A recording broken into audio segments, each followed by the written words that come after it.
Hello, hello. Sam is here again to share what I'm reading. I hope everybody's doing good out there in the YouTube universe. We're going to follow George Swanson Sterling today. Let's get right into it. George was just back one evening from a 48-hour turnaround from New York to Florida and to New York again, and had gotten his check and cashed it. Rather than head straight home to Inez, he thought he'd stop and get a drink at a bar near Penn Station. He was with another colored railroad attendant, chugging his beer as the bar filled up.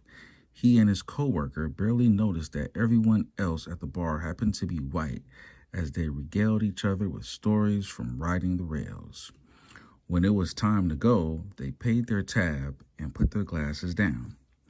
The bartender had said very little to them the whole time they were there.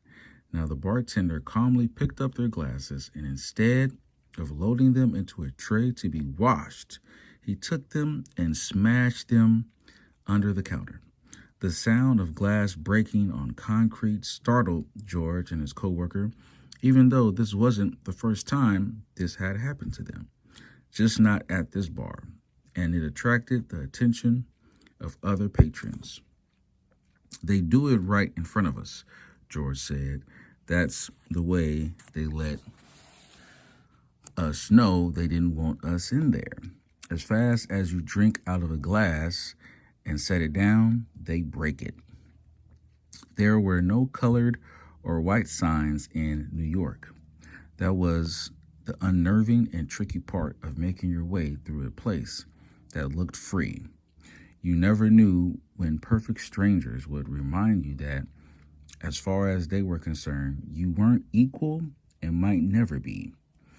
It was just the prerogative of whoever happened to be in a position to keep you from getting what the law said you had a right to, because nobody was going to enforce it anyway. And so the glass he drank from went crashing under a counter in Manhattan. Gonna stop right there.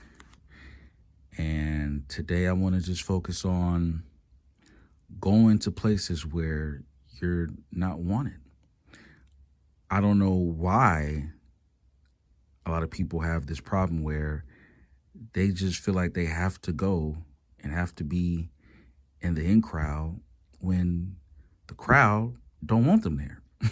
And I get it. It says here that the law said you had a right to it. I get that, but clearly these business owners, these bar owners, these retail owners, these restaurant owners don't care about the law, and they will still exclude you or make it known that they don't want to service you. And that's fine. You can take your money and go elsewhere. Find a colored only bar. Find a, or not that, or at least a colored majority bar. But for some black folks to be so, I don't want to say desperate, but just so like, come on, man. Like, if you can clearly see that the bartender don't want you there, that the hostess, whoever don't want you there, just leave.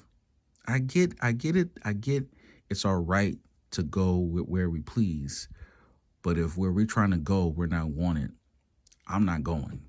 That's just how I am, man. I've never been the type to,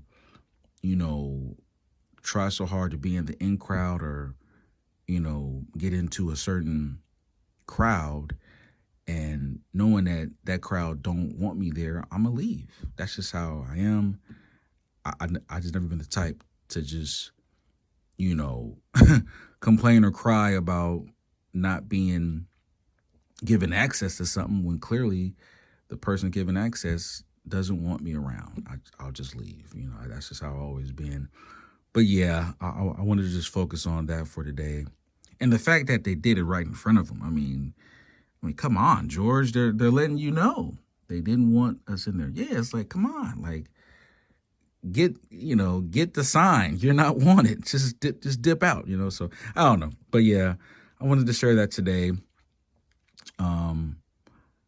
I get it as as people, we feel like, the laws change. Let's, we're all equal. But unfortunately, that's not the reality for a lot of these white-owned businesses.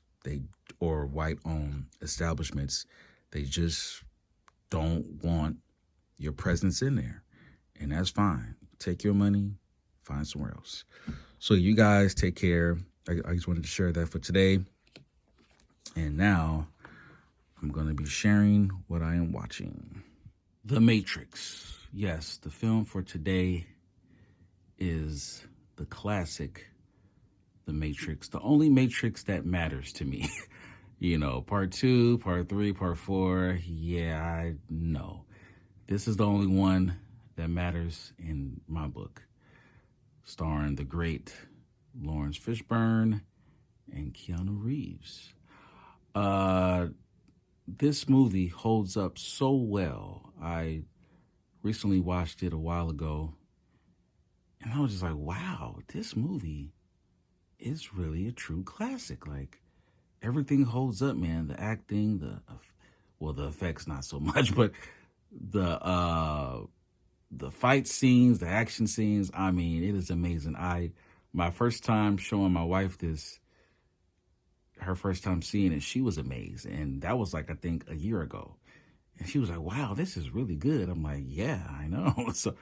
The first Matrix, the only one that matters and counts, the classic. I was thinking, I love Morpheus. And I see how Hollywood, they love to do spinoffs of characters and things from movies and franchises. I was wondering, man, wouldn't it be so cool if they did a spinoff of Morpheus and his story and how he became Morpheus? Like, I would love to see a young Morpheus, how he's struggling to find himself and his inner peace and his inner wisdom, because he has so much wisdom that he's sharing with Neo, that clearly he got that from a life full of experiences and hardships. So I would love that spinoff, man. A spinoff Morpheus flick, man. That would be so cool. But that's just my idea. But yeah, this movie is really a classic. I really love this movie.